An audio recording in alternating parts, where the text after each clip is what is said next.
how we use the gifts God has given us. The master gave his servant some coins, and that's like a picture, a metaphor for the things that God gives us, the gifts that God has given us. Some of them used their gifts, their money wisely.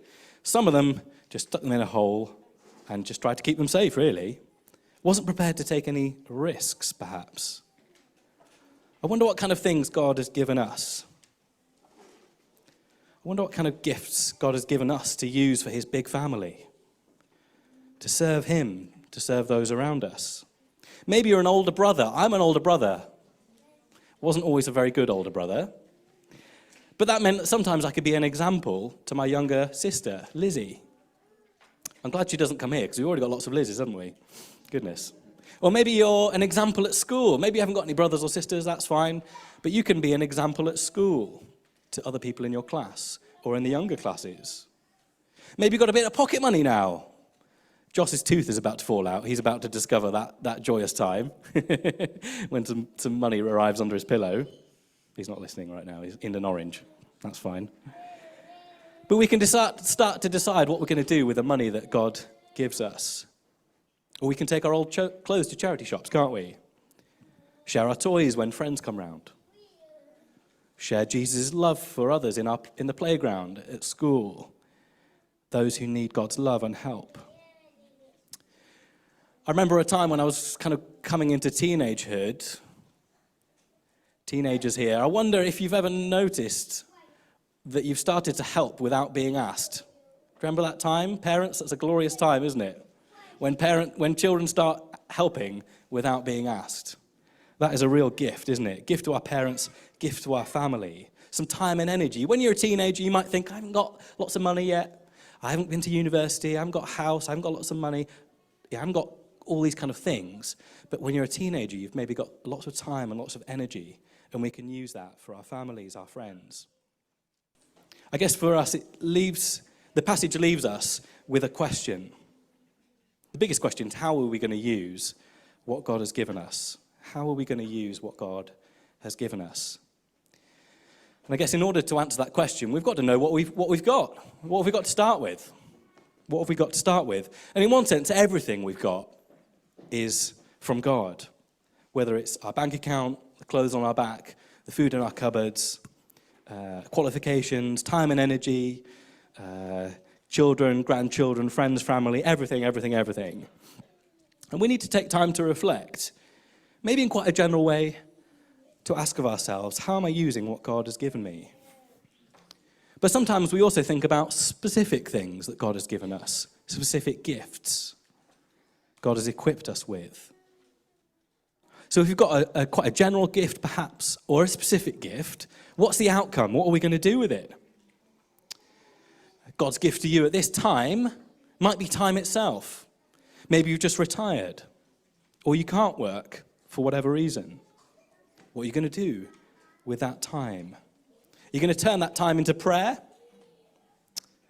for example? Are you going to turn that time, those decades of work experience, those decades of life experience, are you going to invest? Are you going to plant those skills of life experience, things learnt? Are you going to invest them into younger generations? You might have or have had a job that pays well. That's okay. That's a gift from God too. What are you going to do with that financial gift?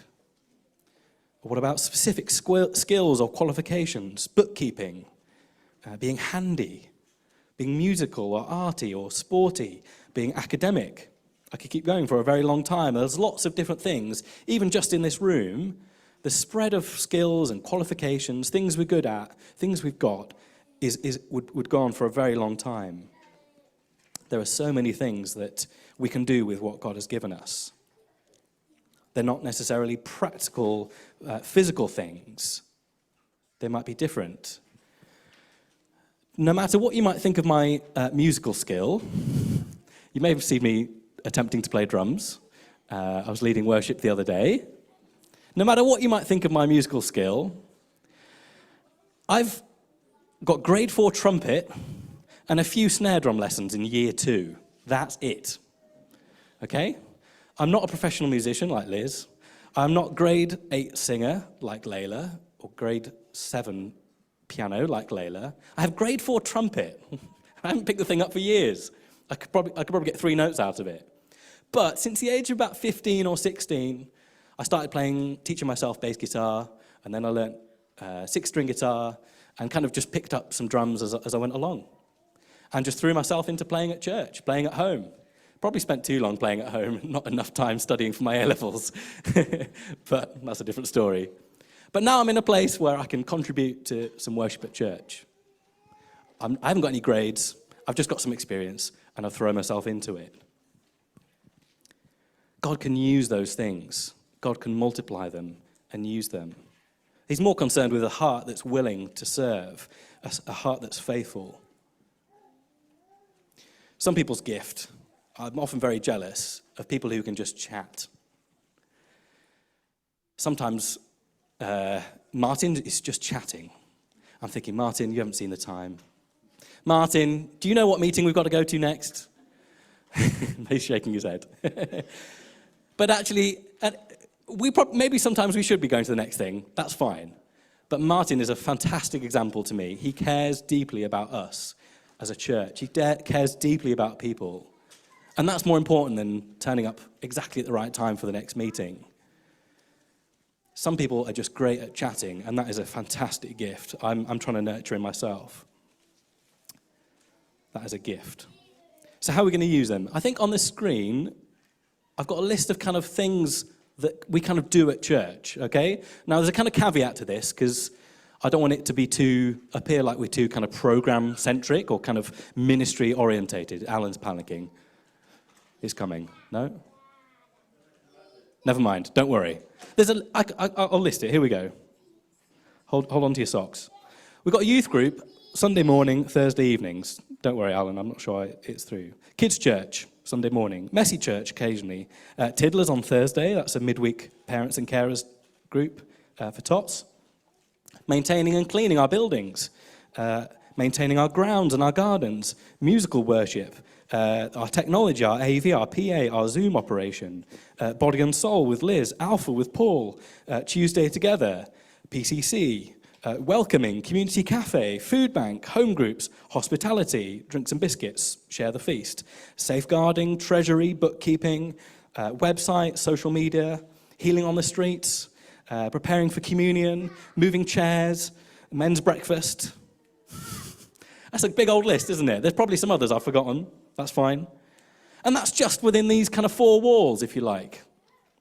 There are people here who are trustees, other things we can do in the community, litter picking on our way home from school. I'm thinking about starting a group called Friends of Lucy Park as well. Give me a shout if you're interested. A group that kind of helps oversee what's going on in the park and join together various groups to help do things like litter picking, talking to residents, talking to the Tenants and Residents Association in the pavilion. We've got various kind of institutions on the park, like the sports club and things like that. Schools who come through on the way to the swimming pool. Neighbours. All those things, those kind of that list of ministries is great. But ultimately, we're called to be knitted together in this building, and we're called to be knitted into the communities around us. And we don't necessarily need 4 walls just to do that. Ferrers Academy are looking for a school trustee, for example. Just taking a meal round to someone who's just had a baby. Having a cup of tea with someone who's bereaved. Getting a cup of tea for someone on the pavement who's asking for some help. All those things are gifts, using our gifts that God has given us. Another kind of question we might think is, well, there's already someone doing that. You don't need me, do you? You don't really need my help. They've got that sorted. They're doing that, that's fine. God doesn't really need me, does he? Well, actually, we're all needed. Just think of how Paul describes what it means to be a church in 1 Corinthians 12 as a body. Every bit is vital. There's no gallbladder in God's kingdom. There's no pancreas. No, what's the thing? Pancreas you can have removed, can't you? Yeah. There's no pancreas in God's kingdom, in God's family. Even if someone's kind of leading something or has a gift somewhere, that doesn't mean that we can neglect our gift. And to some extent, yes, God doesn't really need us. He doesn't need our gifts. God is bigger and more powerful than that. But actually, the master, when he came back, he was pleased to give his money away and pleased when he returned because he saw that the gift had been used well. God doesn't need our gifts to be put into practice, but it honors him to do so. Our desire for where we use our gifts should come from a place of love, not of guilt.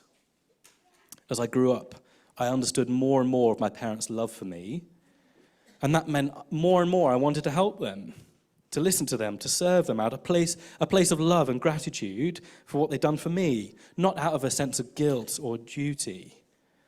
The same should be true of God. And the more that we get to know him, the more we love him, the more we love using our gifts, not because we just fear him like a kind of schoolmaster with a cane. You might also kind of think, well, I haven't really been asked what my gifts are. Martin's never tapped me on the shoulder. I don't really know where I want to serve. Well, it's up to us to take some initiative. Once the master had left, he doesn't really leave them where they need instructions. He just lets them get on with it. It's up to them to take some responsibility. And actually, there's quite a stern challenge. Did you notice that? For those who don't use their gifts. The master doesn't even want to see the third servant. Doesn't want him in his sight. But what's reassuring is that it's not about how big or important we think the gift is in the first place, how small we might think it is. It's just that we use it for God, that we use it faithfully.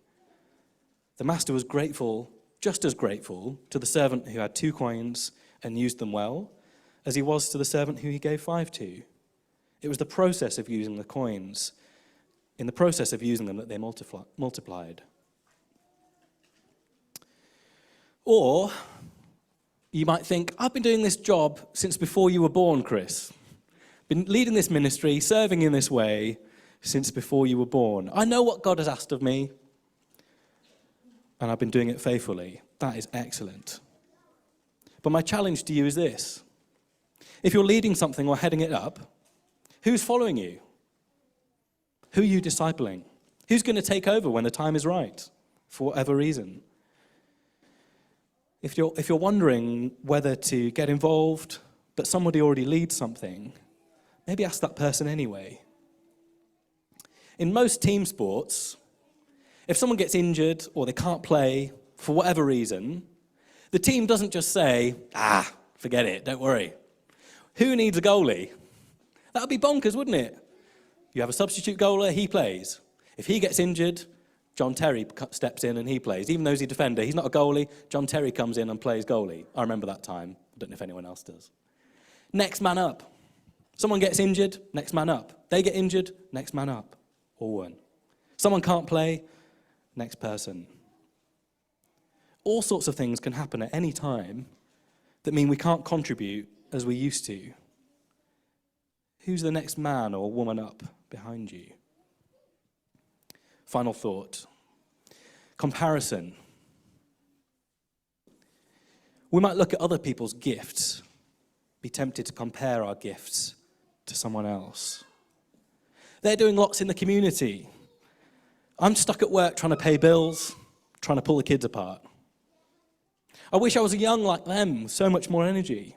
Have you seen the size of their car? I can never speak or pray like them. But the servants never compare who's got what. They just get on with it. They never say to themselves, how many coins did you get? Oh, I got this many. How did you get? They just get on with using them. They don't even seem to compare who ends up with what. The master is just overjoyed that the gifts have been used. God gives us everything.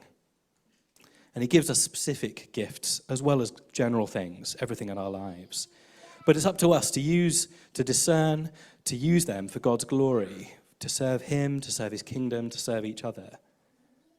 And this might be in what we might seem as big or small ways, but we're not called to compare our gifts. We're called to faithfully use them for what God has equipped us to do, to honour God and honour him.